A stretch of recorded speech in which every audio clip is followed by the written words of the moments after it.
Standing out on social media is harder than ever, so here are 3 tips that I use that have brought my views to well over 100,000 each video. This video is brought to you by Insta360, and today is the launch of their new Insta360 X5.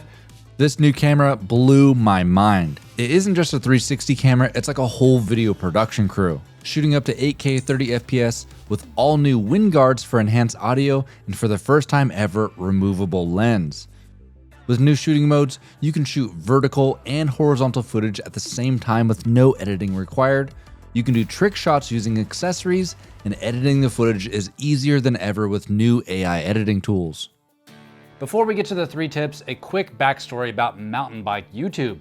Mountain bike videos were a little late to the YouTube party, and that's because action cameras kind of sucked.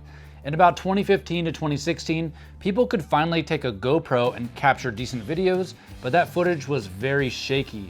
And to fix that, you'd see people wearing a gimbal for stabilization and then a microphone for good audio. If you could capture decent POV footage, you are getting views. I'll use BC POV as a case study moving forward. I was a big fan of his channel and he was a huge inspiration for me. Eric's first POV video was posted to his channel almost 8 years ago to the day and sits at 100,000 views. I feel like no one had seen POV footage of this quality back then. Eric was a pioneer. As time went on, action cameras got better stabilization, and the price hasn't increased despite all the inflation. If we go back to BC POV, yeah, he was getting good views, but he pivoted. Eric started making videos about stories. Here we go. With the help of Yuka, they mixed POV footage with third-person shots, combined with engaging narration about Eric conquering a trail. Eric's channel blew up. But here's the thing, it's unrealistic to have a cameraman following you around for third-person footage all the time. You either need to pay them hourly, which costs a lot of money, or maybe get a friend or family to volunteer their time. But that's not sustainable making consistent YouTube videos, and that's where Insta360 comes into play. This all-new Insta360 X5 unlocks so much creativity. It can film 360-degree footage with lens on both sides. It films up to 8K at 30 FPS with the biggest sensors out of any action cameras and 144% larger than the previous generation.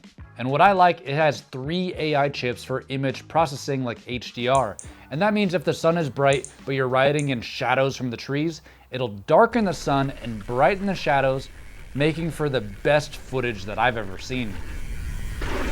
One new feature that I'm excited for is the wind guards. 3 different audio spots that can pick up audio with built-in wind protection and processing inside the camera for super clear audio. These built-in wind guards were the primary reason I was using the Ace Pro 2 over the DJI Action 5, so I'm really happy to see it come to the X5.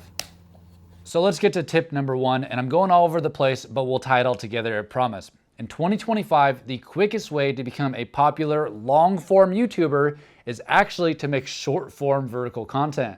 This X5 has a really cool feature that I'm so excited about and is gonna become my main POV camera moving forward. If I attach this to my chest harness and I go to single lens mode and then free frame video, this will record horizontal and vertical footage at the same time. Plus in the studio, you don't have to keyframe it at all, but you can tweak it, and I love that versatility. When I'm recording videos, I film horizontally for YouTube, but every once in a while, I'll have a cool clip or footage of a crash that I want to post to Instagram. But taking that horizontal video and cropping it to be vertical doesn't really look right, and plus it loses quality. So this new free frame video mode is so cool, and it's exactly what I want. Plus, there's another mode called Instaframe that lets you record 360 footage and flat video at the same time. Tip number 2, and now it's time to pop that action camera off your chest, and I mount this X5 to a selfie stick. I'll use this to talk to the camera, and then when I'm doing that, I'm imagining that I'm talking to the other person on the side of the screen. I'm saying, hey, I'm nervous to hit this part of the trail, or hey, we did it, thanks for following along. Believe it or not, a lot of POV creators don't engage the viewer at all. Sometimes they don't even show their face. And that doesn't grow an audience, especially in 2025. You gotta engage the viewer. But the true tip number 2 is I take the selfie stick and screw it to this clamp to get some really cool shots. You can experiment clamping it on various places, different angles up high, down low, get creative with it. Sometimes you'll hit the camera on the ground, a rock, a tree, your tires, which I did a lot on my Insta360 X4. This camera took a beating and the lens is still pristine. I mean, I could sell this thing as barely used. This X5 is built even tougher, so you can focus on riding, not the camera getting damaged. Older generations had very delicate lens, plus if you damaged it, the camera was toast. Now it has a lens with sapphire level hardness to resist scratches, and for the first time ever, this lens is fully replaceable with a replacement lens kit. Once you have all the shots from the camera hanging off your bike, you take that 360 footage to the studio on desktop or Insta360 mobile app. I like to shoot this at 4K 120 FPS for really good slow motion. And I also use this footage to break up the POV footage and hide jump cuts.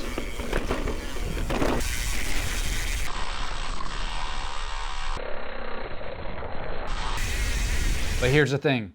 I'll do my first ride with the X5 on my chest, and then I'll ride back up to the top of the trail. I'll clamp the X5 to the bike, and then I'll do this same trail again. So while the video looks seamless, that footage is actually from 2 different trail runs.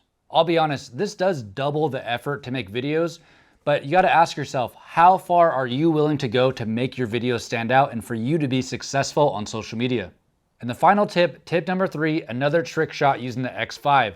I can use this camera to get third-person shots by myself. I have this collapsible tripod that easily fits in my hydration bag. Open it up, and then I attach my selfie stick to that for some extra height. I press record, hike my bike back up, and then I hit the trail like normal.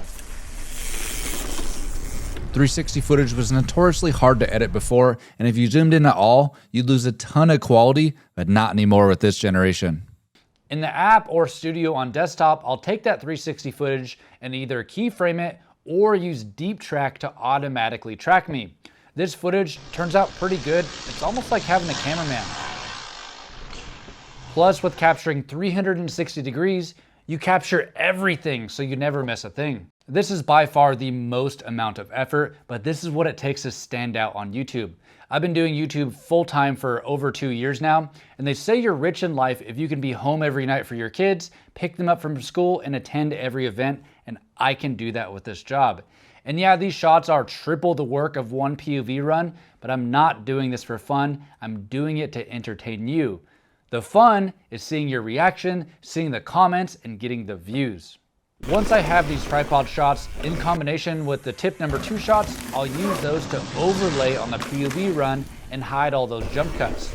The result is a visually stimulating video with varying shots to keep viewers engaged, and that's what I do to take my videos to well over 100,000 views. So I've shown you my camera gear, showed you how to use it. Now it's time to unleash your creativity, and I'll have a link in the description for the Insta360 X5 and all the accessories that I use. And also, don't miss out on your chance to win my Santa Cruz Vala for as low as $5 per ticket, plus 5x ticket bonuses are still live. Thanks for watching. I'll see you in the next one.